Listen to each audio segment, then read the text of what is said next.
Selamat sore semua listener, apa kabar Anda sore ini? Dan senang sekali kami hadir kembali setiap Selasa sore menemani aktivitas Anda, apapun yang sedang Anda kerjakan saat ini. Yang pasti senang sekali program Smart Business Coaching bisa hadir menyapa Anda, dan tentunya kita masih akan membahas seputar dunia bisnis ya, dan tentunya masih bersama dengan coach kita sore hari ini, didampingi partner yang luar biasa, Coach Ihsan, selaku founder and coach di Mau Pelatih Bisnis Anda, dan juga bersama dengan Mbak Ica. Apa kabar? Mbak Ica dulu deh. Alhamdulillah, luar biasa Mbak Ica hari ini. Coach Ihsan, selamat pagi. Semangat pagi. Dengar nggak ya? Dengar nggak sih? Dengar nggak Bu ya suaranya ya? Dengar. Di radio dengar. Karena ada yang baru ya Coach ya? Iya, face shield nih. Secara visual Coach tadi pakai ini loh. Ini face shield. Iya, face shield ya. Supaya apa Coach? Biar sama-sama kita menjaga kesehatan tuh bareng-bareng ya, biar sama-sama sehat, terus bisa spiritnya sukses luar biasa. Luar biasa. Oke, tapi yang pasti kita tidak hanya bertiga semua listener. Kalau minggu lalu kita kehadiran seorang narasumber yang bisa berbagi bersama dengan kita, bagaimana beliau cerita tentang dampaknya di coaching gitu ya. Nah, hari ini kita juga menghadirkan seorang tamu ya Coach ya. Yes. Oke, boleh memperkenalkan diri. Selamat sore Ibu Nila ya. Iya. Oke, Bu Nila apa kabar? Baik sekali. Siap ditanya-tanya ya Bu ya. Siap. Siap juga untuk berbagi. Siap untuk berbagi ya Bu ya. Karena memang Ibu hadir di sore hari ini di sini untuk berbagi, tentunya berkaitan juga dengan topik kita ya Coach ya. Yes. Masih membahas seputar di kondisi ini normal ini bangkit. Iya, bagaimana bangkit dengan metodologi coaching. Oke, nah itu seperti apa Coach? Mungkin Coach boleh kasih sedikit pengantar. Ya, jadi gambarannya adalah kita sudah pernah sharing di edisi sebelumnya ya Mbak Ica. Iya.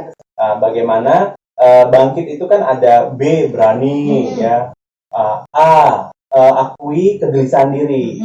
Ada orang yang gelisah tapi nggak ngakuin, stres sendiri gitu ya. Baru N, G, K, I, T, dan silakan cek di YouTube.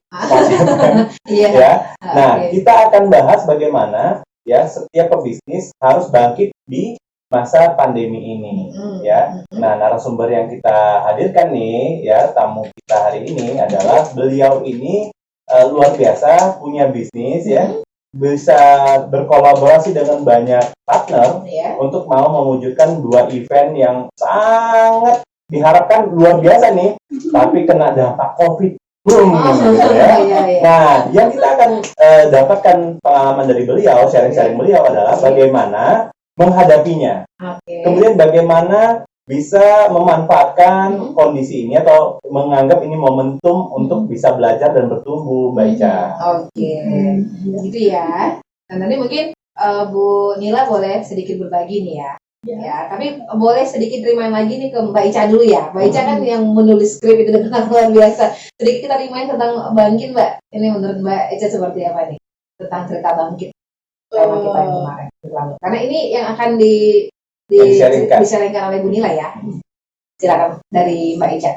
Bangkit. Jadi kemarin kita cerita tentang B itu A, N, G itu ada singkatannya masing-masing ya. Tapi intinya sebenarnya bagaimana kita tuh sebagai pebisnis melihat situasi itu dari bukan sisi yang sebagaimana orang-orang normal lain melihat.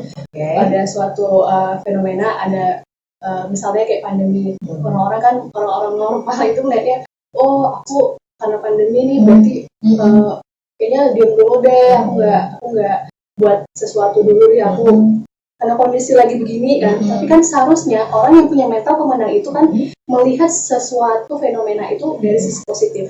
Jadi melihat adanya peluang yang ada dalam fenomena yang terjadi. Jadi intinya itu Mbak, melihat adanya peluang ketika orang lain melihat itu sebagai sesuatu yang mungkin negatif, tapi kita mengambilnya sebagai peluang. Karena memang respon orang terhadap kondisi itu berbeda-beda ya Coach. Beda-beda. Ada orang yang malah bangkit, ada yang freeze seperti kita ceritakan beberapa waktu yang lalu ya Coach. Ada yang adaptif. Yang adaptif ya. Sosok beliau yang di samping kita ini sedang mau melakukan rencana untuk bisa beradaptasi. Nah, dan tadi ya, selain berani, selain akui kegelisahan diri, niat kuat nggak cukup, harus bangun visi. Nah, tadi sebelum kita ke studio Mbak Ica, kita sharing-sharing sama Bu Nila. Mbak Nila komit untuk bisa punya visi, komit untuk bisa punya progres yang setiap hari harus bisa lebih baik ke depan. Gitu. Visinya udah punya ya Coach ya? Belum lagi, ini baru join program Oh, coaching. oke. Nah, jadi pengalaman beliau tadi bisa di-share untuk teman-teman itu. Kalau teman-teman no way out, ya teman-teman yang di luar sana ya. Halo. Iya. Ya. Lagi lambai tuh teman-teman yang luar. Nah, yang di Facebook ya. Nah, kalau teman-teman yang di luar sana sudah no way out, segera temui ya seseorang yang bisa bantu teman-teman untuk bisa tumbuh ya. Apakah itu komunitas, apakah itu mentor, kalau butuh coach silahkan untuk bisa bagaimana tahu polanya. Nah, kita suka atau lebih paham pola-pola cara kita yang lama. Untuk bangun bisnis belum tentu sama. Itu yang nanti akan bisa Mbak Nila share ya, bagaimana beliau sudah paham betul, udah bertahun-tahun ya, beliau udah gak muda lagi, spiritnya masih muda, udah berapa tahun nanti beliau langsung sharing deh ya, dan menemukan pola yang efektif dalam bagaimana berkolaborasi ya, membangun sebuah komunitas atau event gitu ya. Iya. Nah, dan sekarang lagi mau membangun sistem rumah makan peninggalan orang tua beliau. Rumah makannya masih eksis, cukup ternama di Kota Medan. Nah, dan sekarang mau disiapkan untuk bisa survive, bisa running well nantinya harapannya dan bisa bertumbuh. Oke. Penasaran apa yang akan diceritakan oleh Bu Nila? Nanti Bu Nila cerita setelah ini ya. Kita break dulu ya Bu ya. Oke. Kami akan kembali untuk Anda di segmen selanjutnya. Sebagai penonton, maka pastikan Anda tetap bersama kami.